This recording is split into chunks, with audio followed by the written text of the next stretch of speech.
आइए डालते हैं नजर उत्तर प्रदेश में, जहां पर एनडीए इंडिया ब्लॉक और बहुजन समाज पार्टी बीएसपी के बीच तीन तरफा मुकाबला चल रहा है।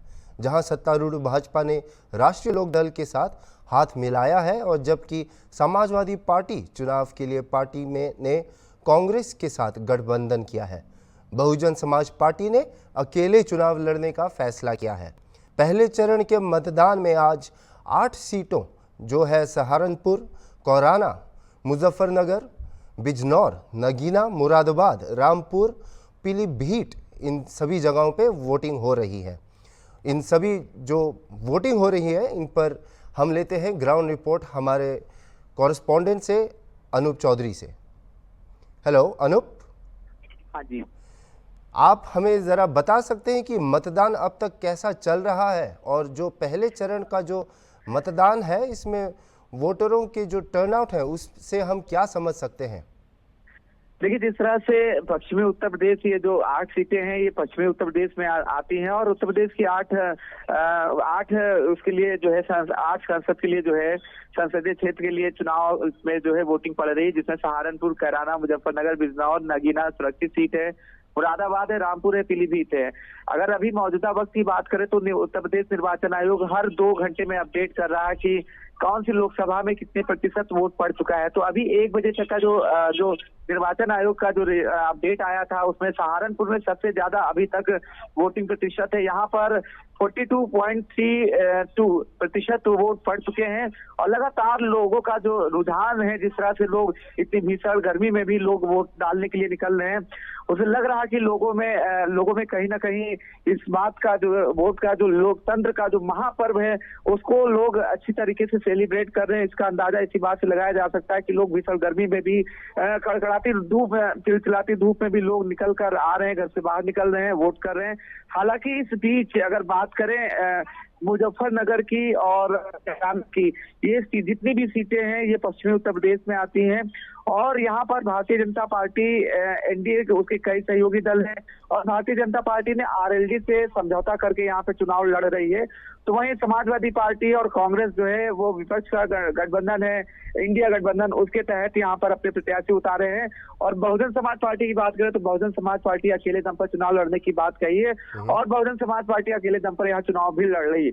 लेकिन इस तमाम तरह के जो दावे किए गए थे, जो बातें की गई थी उत्तर प्रदेश निर्वाचन आयोग की कि लोकतंत्र के महापर्व में सभी लोगों की भागीदारी सुनिश्चित करें और तमाम तरह के जागरूकता अभियान भी चलाए गए, लेकिन जिस तरह से यहाँ पर कई जगह पर लोग तो कई जगह जैसे मुजफ्फरनगर के सरदना ठाकुर 24वीं महापंचायत की बात कर ले तो यहाँ पर लोगों ने पूरे के पूरे गांव के लोगों ने बहिष्कार कर दिया है, वोट देने से मना कर दिया है। और इसी तरह कैराना के रसूलपुर गुजराल में भी ग्रामीणों ने वोट से बहिष्कार कर दिया, वोट न देने की बात कही है।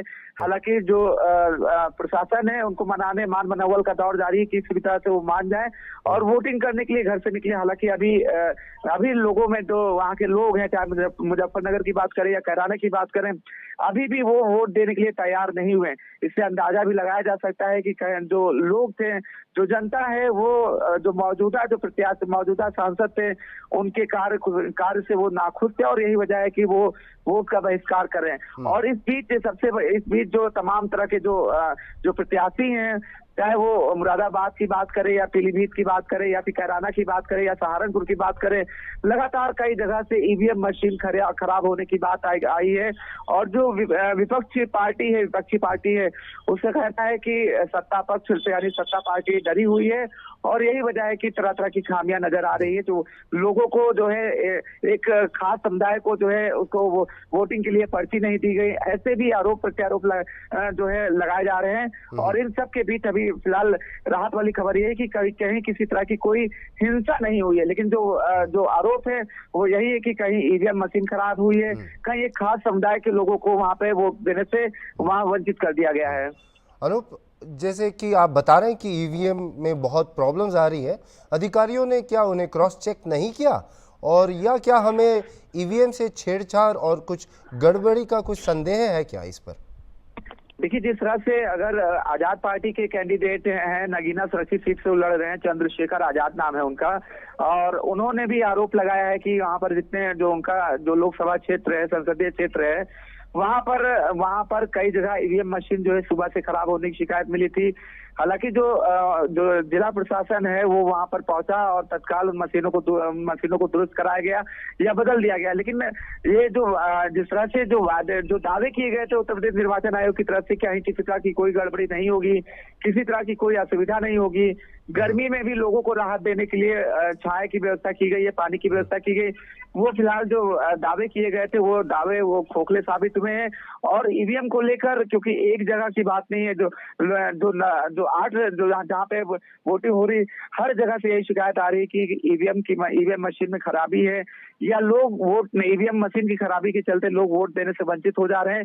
फिलहाल जिस तरह से लोग शिकायत कर रहे हैं, शिकायत को संज्ञान में लेकर कार्रवाई की जा रही है, लेकिन लोगों का गुस्सा उफान पर है कि आखिर ये खामियां आई ही क्यों, जबकि निर्वाचन आयोग ने कहा था कि किसी तरह की कोई खामी नहीं होगी, ना ईवीएम में, ना लोगों को वोट देने में किसी तरह की दिक्कत होगी। उसके बावजूद भी ईवीएम मशीन में खराबी होने की बात आई है। हालांकि टेम्परिंग की बात नहीं आई है, छेड़छाड़ की बात नहीं आई है कि ईवीएम में छेड़छाड़ की गई है, ईवीएम में खराबी की बात जरूर की गई है। इस तरह के आरोप लग रहे हैं। और आप हमें ज़रा बता सकते हैं कि जिस तरह अभी ट्विटर, जिसे हम आजकल एक्स बोलते हैं, उस पर भी समाजवादी पार्टी ने आरोप लगाया है कि कुछ जगहों पर बूथ कैप्चरिंग हो रहे हैं, इसका क्या खबर है? देखिए, समाजवादी पार्टी के मुखिया अखिलेश यादव ने सोशल मीडिया एक्स पर पोस्ट किया है कि कई जगह जो है बूथ कैप्चरिंग की शिकायत की गई है। लेकिन अभी हम लोग कुछ देर पहले ही भारतीय जनता पार्टी में प्रेस कॉन्फ्रेंस हुई थी। यहाँ पर जो मंत्री हैं सत्येंद्र देव सिंह, उन्होंने इस तरह की बातों से इनकार कर दिया, और जो उत्तर प्रदेश निर्वाचन आयोग है वो भी फिलहाल अभी इस तरह की बात से अभी वो मना कर रहा है कि कहीं पर कोई बूथ कैप्चरिंग नहीं हुई है। हालांकि जहां पर भी शिकायत मिल रही है, उस शिकायत को लेकर संज्ञान लेकर तुरंत फौरन मौके पर अधिकारियों को भेजा जा रहा है कि जो सोशल मीडिया पर या जो भी चल रहा है उन बातों में कितनी सच्चाई है, इस बात की तस्दीक की जा रही है। हालांकि अभी तक बूथ कैप्चरिंग की जो खबर अभी जो सोशल मीडिया इस पर की गई थी, अभी उस पर जो है अभी आधिकारिक तौर पर अभी निर्वाचन आयोग ने भी कुछ नहीं कहा है। फिलहाल मामले में जांच चल रही है और शांतिपूर्ण तरीके से मतदान की जो प्रक्रिया है वो जारी है। हमसे जुड़ने के लिए धन्यवाद। ये थे हमारे ब्यूरो चीफ अनूप चौधरी उत्तर प्रदेश से। और जो प्रथम चरण के जो मतदान अभी चल रहे हैं, किसी जगहों पर 5 बजे तक है और किसी जगहों पर 3 बजे तक है।